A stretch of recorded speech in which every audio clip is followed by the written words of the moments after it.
목사로 분당에 있는 열두광주리 명성교회라는 곳에서 담임 목사로 섬기고 있습니다. 교회가 어디 있는지 궁금하지는 않으시겠지만 알려드리고 싶어가지고, 분당은 성남시 분당구에 있는데 저희가 있는 교회는 분당 사람들도 잘 모르는 동네에 있습니다.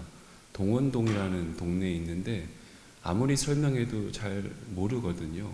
근데 요즘에 이재명 씨 덕분에 잘 알게 됐어요. 저희 교회가 대장동 옆에 있거든요. 그래서 대장동 옆에 있다 그러면 다들 그렇게 이해를 하십니다.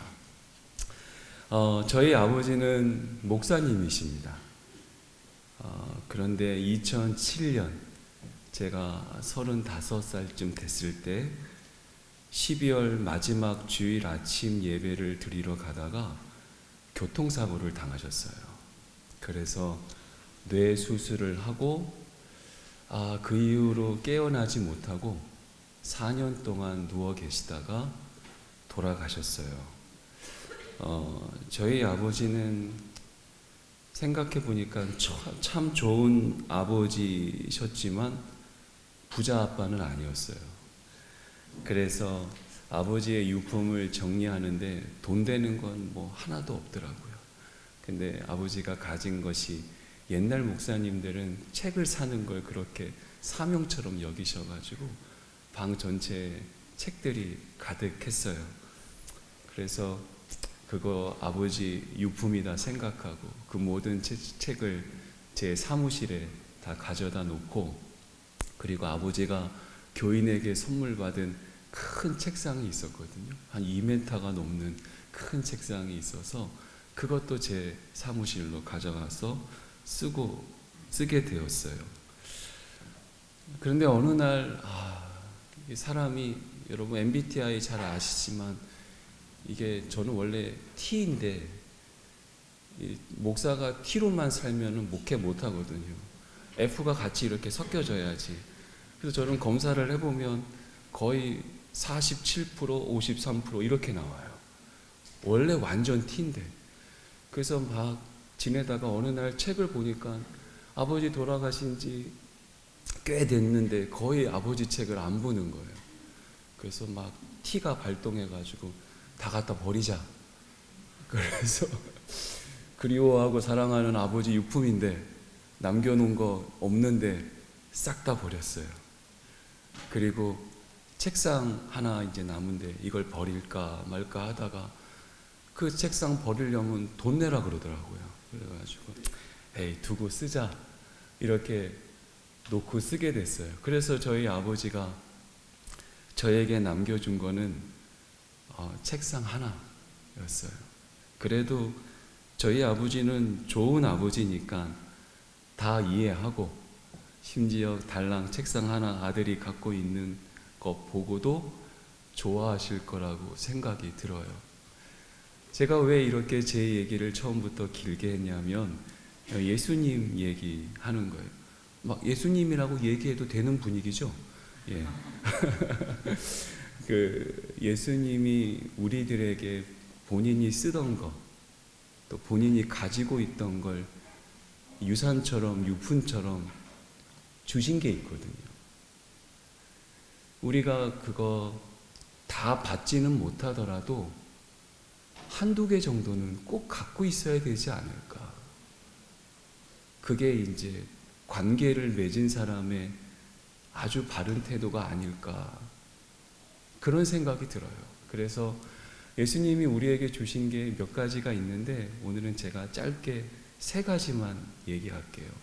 첫째는 오늘 우리가 요한복음 14장에 읽었던 말씀처럼 나의 평안을 너에게 주노라 라고 얘기했어요.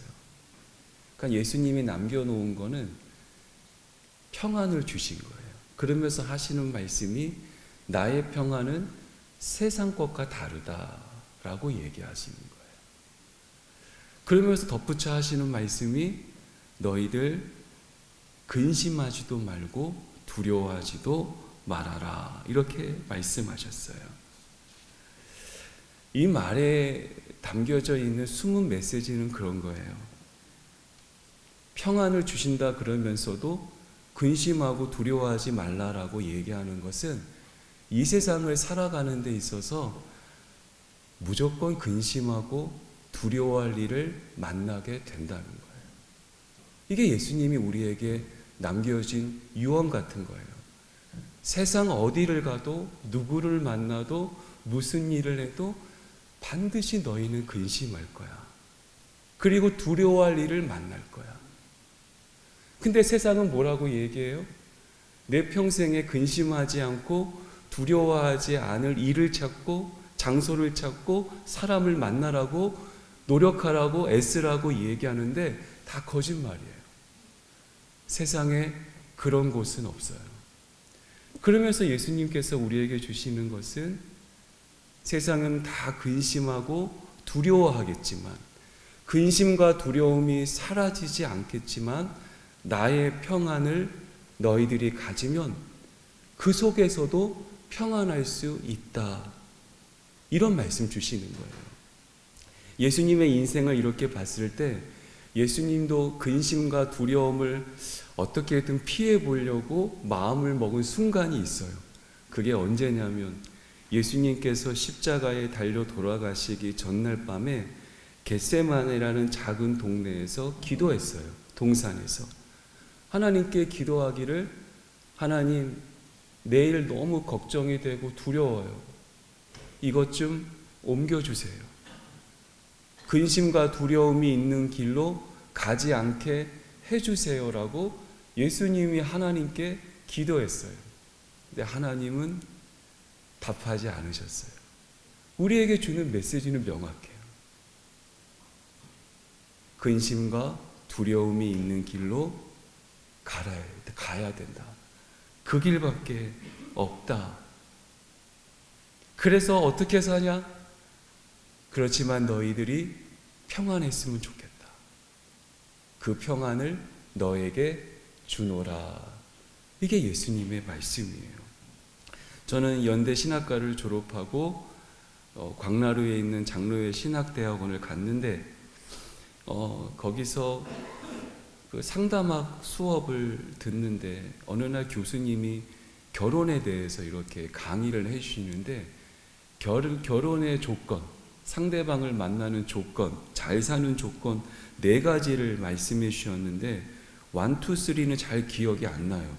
왜냐하면 뻔해가지고 여러분이 상상할 수 있는 거였던 것 같아요. 그래서 기억이 안 나는데 그 수업 중에 그 말씀 중에 참 기억이 나는 것이 결혼의 전제 조건은 4번째가 뭐가 있냐면 희생이라고 얘기했어요. 내가 상대방을 위해서 희생할 생각이 없으면 결혼할 수 없다. 결혼의 조건은 내가 저 사람을 위해서 희생할 수 있다. 이 말의 뜻은 누구하고 살아도 힘들다는 거예요. 근심이 생긴다는 거예요. 희생할 생각해야지 날 위해 주고 그런 사람 없다는 거예요. 그래서 결혼 안 해요? 그러면 새로운 근심과 두려움이 온다는 거예요. 그럴 거면 저는 늘 얘기해요. 결혼해라고. 제가 목회하면서 여러 사람들 많이 만났잖아요. 결혼 안 하고 오래 사는 사람하고 결혼했다가 이혼한 사람이 있잖아요. 누가 더 행복할까요? 했을 때 이혼한 사람이 얼굴이 훨씬 펴 있어요. 그거는 확실해요. 그래서 제가 막 청년들한테 결혼할까요? 말까요? 후회하면 어떨까요? 이렇게 물어보면 후회하더라도 했다가 헤어지는 게 낫다. 주구장창 혼자 있으면 너 얼굴에 구름이 가득할 거야. 제가 그런 얘기했어요. 생각나서 하는 말인데 제가 어제 새로운 등록한 교인을 만나가지고 이렇게 상담을 했는데 이야기를 나눴는데 제가 보기엔 너무 두 분이 사이가 좋아 보이고 행복해 보이는데 처음부터 저한테 이제 비밀을 꺼내는 게 저희는 재혼 부부예요 그러는 거예요. 그래서 너무 감사해요. 저희 교회에 이렇게 재혼한 가정이 와서 저는 너무 좋아요. 세상에 재혼 가정이 많은데 교회에 잘 안 오니까 너무 좋다고 얘기하면서 그런 얘기 하시더라고요. 그래서 혹시 제가 사별했어요? 그러니까 둘 다 이혼했대요. 둘 다 이혼하고 결혼해서 이제 산지 8년이 되었다 그러는데, 제가 철이 없어서 그런지 물어봤어요. 왜 이혼했어요? 누가 잘못한 거예요? 여러분 그런 거 궁금하잖아요. 저도 궁금하거든요. 그래서 이제 눈치 없이 물어보니까 그분들이 하는 말이 다 저희들이 잘못했어요. 이혼한 아내, 이혼한 남편 둘 다 너무 착한데 우리가 너무 못되게 굴었어요. 그래서 이혼했어요. 그리고 우리 결혼하면서 엄청 반성하고 재혼하게 됐어요. 그런 얘기 하시는 거예요. 누구를 만나도 착하게 살아도 헤어질 수 있는 거예요. 근심과 두려움은 언제든지 찾아오는 거예요. 제가 이사했다는 가정이 있어서 목사님 와서 예배 드려주세요. 그래서 제가 수원까지 갔다 왔는데, 이런저런 두런두런 얘기하는데 목사님 너무 행복해요. 결혼한 지 30년이 지난 가정인데 30년 만에 저희가 화장실 2개 있는 집을 갖게 되었어요. 애들이 셋이거든요. 28, 26, 23, 3남매, 딸 2, 아들 1. 그런데 30년 만에 화장실 2개 있는 집을 얻게 됐다는 거예요. 여유가 없는 집이에요. 그래서 그 권사님이 저한테 하시는 말씀이, 목사님 부끄러운데 사실 저는요 통장을 20년 동안 하고 있어요. 왜냐하면 통장하면 나라에서 매월 30만 원씩 준대요. 그래서 이제 시키는 일 하면 30만 원 주니까 그거 아이들 용돈이라도 주고 싶어가지고 통장했다는 거예요. 통장한 게 뭐가 부끄럽냐고. 그러면서 이렇게 살아온 얘기하고, 이제 예배 끝나고 이제 목사님한테 식사 대접한다고, 둘째 딸이 카드 줬다고, 목사님 밥 사드리라고 그렇게 얘기하는 거예요. 누구를 만나서 얘기를 해도 힘든 시간은 다 있어요. 여러분이 대학을 졸업하고 대학원을 졸업하고 어떤 인생을 꿈꾸는지 모르겠지만 근심이 없는 직업은 없어요. 두려움이 생기지 않는 일은 세상에 없어요. 그래서 예수님이 이 세상을 너무 잘 아셔가지고 우리에게 자기의 것을 주시고 가셨는데, 나의 평안을 너에게 주노라. 그래서 우리 그리스도인들은 근심이 없는 상황을 만드는 게 아니에요. 그리스도인들은 근심할 게 너무 많고 두려운 게 너무 많지만 주님께서 우리 어딘가에 주님의 평안을 심어 놓으셔서 내가 아무것도 달라지지 않아도 평안할 수 있는 힘과 지혜를 저희들에게 주셨어요. 그래서 우리 연대 신학 공동체 식구들이 주님이 주신 유품 같은 평안을 꼭 누렸으면 좋겠어요. 두 번째는 예수님이 주신 것이 기쁨이에요. 15장 말씀에 내가 이것을 너희에게 이름은 내 기쁨이 너희 안에 있어 너희 기쁨을 충만하게 하려 함이라 그랬어요. 예수님의 기쁨을 우리에게 줘서 우리가 기뻐하도록 하셨다, 이런 말씀이에요. 근데 성경을 읽어보면 예수님이 우셨다는 기록은 있지만 웃었다는 기록은 없잖아요. 근데 제가 연대 다닐 때 그렇게 훌륭한 학생은 아니었어요. 그렇게 보이죠. 그런데 그 강의 중에 참 기억이 남는 강의가 뭐 있었냐면, 기독교 윤리학 수업 중이었는데 교수님이 말씀하시기를 예수님이 감동을 받으셨다는 거예요. 난 그게 너무 신기했어요. 어떻게 예수님이 감동을 받으시지? 그러면서 복음서에 나오는 예수님 사건들을 가지고 이때 예수님이 감동받으셨다라고 교수님이 얘기하니까 믿을 수 없는데 연대 신학과 교수님이 얘기하면 마치 맞는 것처럼 느껴지잖아요. 그 생각해 보니까 그런 것 같은 거예요. 예수님이 감동을 받았다는 것은 다른 말로 해석을 하면 예수님이 기뻐하셨다는 거예요. 여러분, 예수님은 언제 기뻐하셨느냐? 알잖아요. 예수님은 소유의 기쁨이 없는 분이에요. 뭘 가졌다고 기뻐하시는 분이 아니에요. 우리 예수님은 무슨 경험의 기쁨이 있는 분도 아니에요. 뭘 해봤다고 좋아하는 분이 아니라 우리 예수님의 감동, 기쁨은 무엇이냐면 사람을 통해서 기쁨을 얻었어요. 사람 만날 때. 사람을 통해 기쁨을 누리는 거예요. 연세 신학 공동체 여러분, 주님이 여러분이 기뻐하기를 바라세요. 그건 소유의 기쁨도 아니고 경험의 기쁨도 아니에요. 주님이 주신 기쁨은 사람을 통해 만나는 거예요. 믿는 사람들은, 그리스도인들은 사람을 통해 기쁨을 얻는데 어떤 사람을 통해서 기쁨을 얻느냐에 따라 영적인 수준 차이가 나는 거예요. 그래서 아주 수준이 낮은 사람은 좋은 사람, 괜찮은 사람, 누가 만나도 기분 좋은 사람을 만나서 기쁜 사람은 수준이 아주 낮은 사람, 수준이 아주 높은 사람, 예수님 같은 사람은 누구를 만났을 때 기분이 좋냐면, 누가복음의 말씀이 그런 말씀이 있잖아요. 예수님이 말씀하시기를 주의 성령이 내게 임하셨으니 가난한 자에게 복음을, 포로된 자에게 자유를, 눈먼 자에게 뜨게 하고 눌린 자를 풀어주는. 그러니까 예수님은 누구를 만나면서 기뻐했냐면 가난한 자, 눌린 자, 포로된 자, 병든 자, 죄인, 세리, 욕먹는 사람, 낮은 사람, 그런 사람들을 만나면서 기쁨을 누린 거예요. 싫죠, 이렇게 사는 거. 근데 영적으로 하나님과 이렇게 친밀해지면 그렇게 살고 싶어져요. 그게 너무 좋아지는 거예요. 제가 청년들하고 아주 오랫동안 사역을 했는데 어떤 청년이 막 성령 충만해가지고 저한테 와가지고, 목사님, 저 이제 대학을 그만두고 공부를 새롭게 하기로 정했습니다.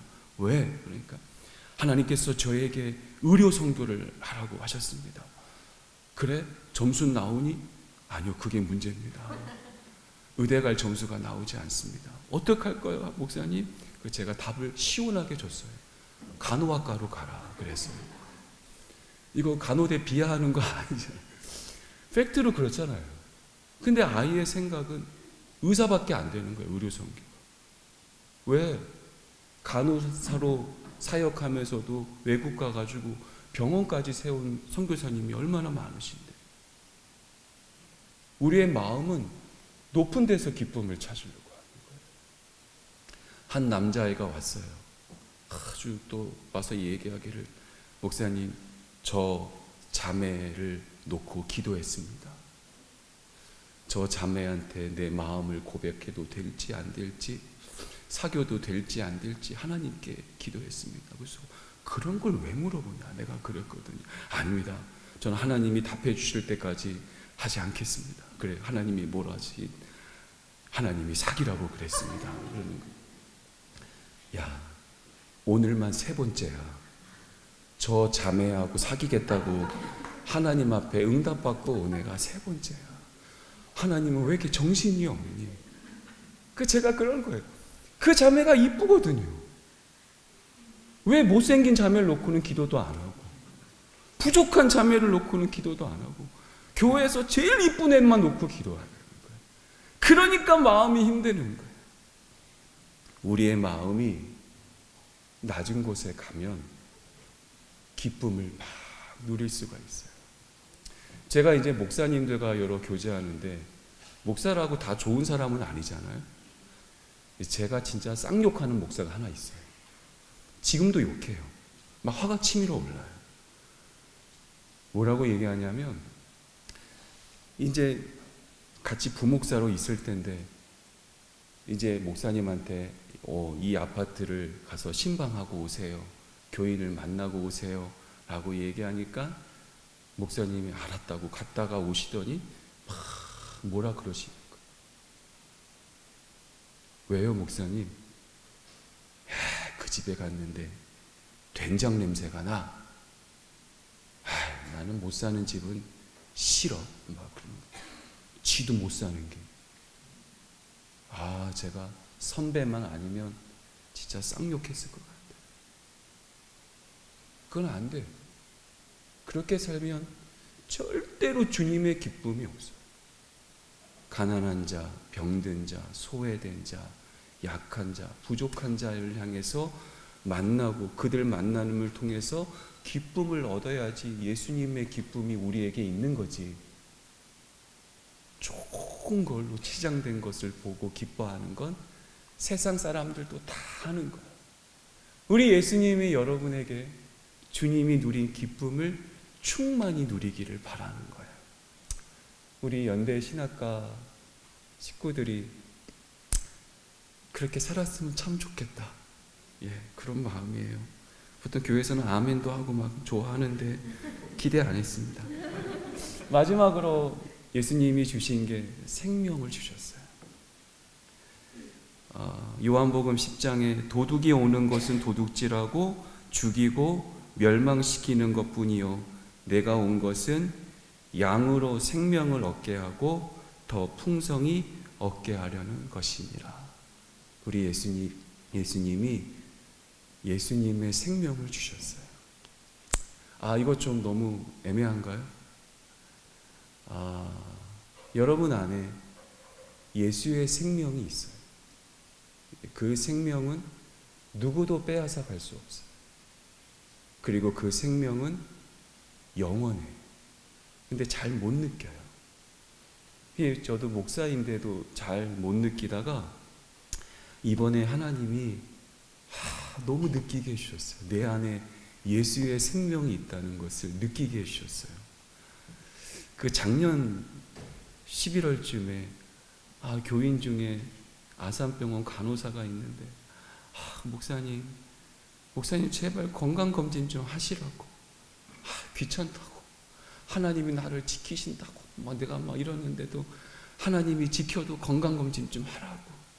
그래서 하도 부탁해서 그분이 건강검진센터 간호사거든요. 제가 목사님을 꼭 모시고 건강검진 하겠다고. 아산병원에서 받게 하겠다고. 그래서 알았다고. 하자고. 그래서 1박 2일 코스로 250만 원짜리 건강검진을 받았어요. 거기는 옷도 달라요. 이상봉 디자이너가 환자복을 디자인해가지고 환자복 갈아입고 1박 2일 동안 검사를 했는데 싹 긁었죠. 그 비싼 거. 저는 간호사라고 DC를 해주는 줄 알았는데 그런 것도 없대요. 너무 미안한 거야. 건강하면 안 되는데 뭔가 나와야 되는데 그래야지 본전을 빼는데 그런 생각을 했는데 이제 원래 2주 뒤에 다 결론이 나오는데 일주일 만에 간호사가 아니까 전화가 온 거예요. 우울한 목소리로 전화가 와가지고 목사님 암인 것 같아요 그러는 거예요. 그래서 저는 놀라지도 않았어요. 왜냐하면 다 암 걸리니까 나도 걸렸구나 라고 생각이 들었는데 이제 선생님 만나가지고 이렇게 진단한 걸 보니까 암이 1기, 2기, 3기 그리고 이제 말기잖아요. 말기가 전이 된 건데 저는 3기 B예요. 2달만 있으면 말기인 거예요. 그러니까 우리 간호사 집사님이 너무 우울해한 거예요. 그래서 근데 참 신기해요. 괜찮았어요. 그래서 수술하자. 위를 잘라내야 된다. 그래서 위 잘랐어요. 위 자르고 혹시 모르니까 항암도 해야 된다. 몇 번 하면 됩니까? 8번 하면 된다. 그래서 항암도 8번 했어요. 그래서 제가 작년 이맘때보다 지금이 체중이 20kg가 빠진 거예요. 예전에는 진짜 부티가 났거든요. 근데 그 수술하고 이렇게 항암하고 지금까지 이렇게 오는 12월에 이제 6개월이 돼서 사진을 찍고 재발했는지 검사하는데 그 기간 동안 이제 죽을 수 있는 거잖아요. 그때 이제 느꼈어요.